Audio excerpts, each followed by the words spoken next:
Academic study point के इस channel पर आपका स्वागत है। आज की इस वीडियो में हम थॉमस हॉब्स की बायोग्राफी, बुक्स एंड थियरीज के बारे में जानेंगे। आज का हमारा ये वीडियो हिंदी और इंग्लिश दोनों में होगा। तो आइए स्टार्ट करते हैं। यदि आप चैनल पर नए हैं तो चैनल को सब्सक्राइब करिए। थॉमस हॉब्स का जन्म 5 अप्रैल 1588 में ब्रिटेन में मोल्सेसबरी के पास वेस्टपोर्ट में हुआ था। थॉमस हॉब्स के जन्म के समय ब्रिटेन में अरमांडा के आक्रमण के कारण ब्रिटेन में युद्ध और भय का वातावरण बना हुआ था, जिसका उनके जीवन पर काफ़ी प्रभाव पड़ता है। जिसके कारण हॉब्स ने फियर को अपना जुड़वा भाई कहा। उन्होंने कहा कि उनकी माँ ने 2 ट्विंस को जन्म दिए हैं, माई सेल्फ एंड फियर, एक हॉब्स को और दूसरा भय को। 91 वर्ष की आयु में 4 दिसंबर 1679 में हॉब्स की मृत्यु हो जाती है। हॉब्स ने लेवियाथन और डी कोर पॉलिटिको में अपने ह्यूमन नेचर के संबंध में अपने विचारों को अभिव्यक्त किया है, जिसमें उन्होंने व्यक्ति को लालची एवं स्वार्थी कहा है। अर्थात व्यक्ति अपने स्वार्थ के लिए शक्ति प्राप्त करना चाहता है। Thomas Hobbes purely materialistic thinker हैं, यानी इन्हें वैज्ञानिक भौतिकवाद का जनक भी कहा जाता है। यह समस्त विश्व का मूल तत्व प्रत्यय या चेतना को नहीं मानते, बल्कि यह कण पदार्थ मैटर को सृष्टि का मूल तत्व कहते हैं। इनके अनुसार व्यक्ति और संपूर्ण विश्व भौतिक अणुओं के मिलकर बने हुए हैं। नेक्स्ट है राज्य की प्रकृति, जिस पर हॉब्स ने अपने विचारों को व्यक्त किया है। जिसके अनुसार हॉब्स ने राज्य को एक यंत्र के रूप में परिभाषित किया है। उनके अनुसार the nature of the state is mechanical, राज्य की प्रकृति यांत्रिक है। उन्होंने राज्य की उत्पत्ति पर अपने विचारों को व्यक्त करते हुए इन्होंने कहा कि राज्य प्राकृतिक, नेचुरल और डिवाइन दैवीय संस्था नहीं है, बल्कि यह मैन मेड इंस्टीट्यूशन है, मानव निर्मित संस्था है, जो मानव ने समझौते के द्वारा राज्य की उत्पत्ति किया है, राज्य का निर्माण किया है। नेक्स्ट है सामाजिक समझौता सिद्धांत, सोशल कॉन्ट्रैक्ट थियरी। हॉब्स एक सामाजिक समझौतावादी दार्शनिक है, जिसने अपने इन समझौतावादी विचारों को 1951 में प्रकाशित अपने ग्रंथ लेवियाथन में प्रस्तुत किया है, जिसका मुख्य आधार वैज्ञानिक भौतिकवाद है।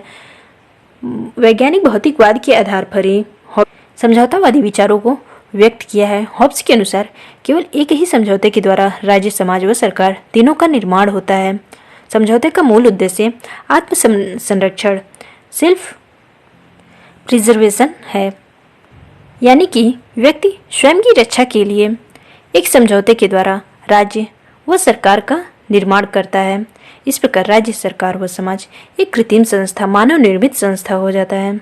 हॉब्स का सामाजिक समझौता सिद्धांत राज्य की उत्पत्ति का ही सिद्धांत है, जिसमें उन्होंने राज्य की उत्पत्ति के संबंध में अपने विचार व्यक्त किए हैं कि व्यक्ति समझौता के द्वारा राज्य का निर्माण करता है।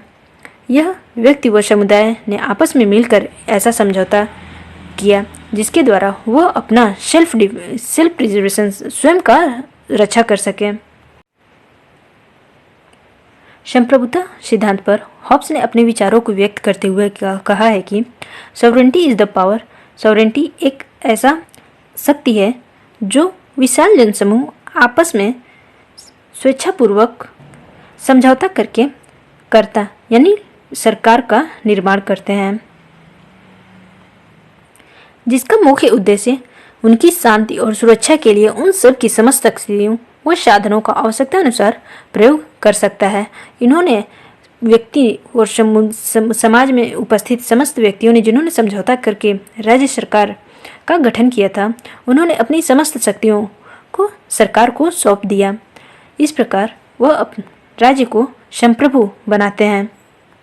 हॉब्स से पहले ही बुंदा ने संप्रभुता पर अपने विचारों को व्यक्त करते हुए संप्रभुता को नागरिकों व प्रजाजनों के ऊपर सर्वोच्च शक्ति के रूप में परिभाषित किया था, जिस पर कोई कानूनी बंधन न हो।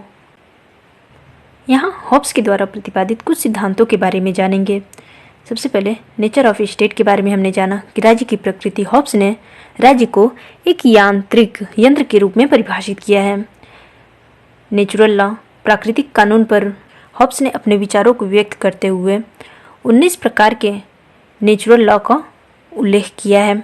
उन्होंने मानव विवेक व बुद्धि का नियम ही को प्राकृतिक विधि कहा है। सोशल कॉन्ट्रैक्ट पर हमने देखा कि व्यक्ति व समुदाय आपस में मिलकर एक समझौते के द्वारा राज्य का निर्माण करते हैं। संप्रभुता सिद्धांत, जिसमें व्यक्तियों का एक बड़ा समूह शांति व सुरक्षा के लिए अपनी समस्त शक्तियां सरकार को सौंप देता है, सरकार को संप्रभुता प्रदान करता है। ह्यूमन बिहेवियर पर हॉब्स ने कहा है कि व्यक्ति लालची व स्वार्थी होता है, जिसका मुख्य लक्ष्य सिर्फ मात्र शक्ति प्राप्त करना होता है। लास्ट है एब्सोल्यूटिज्म।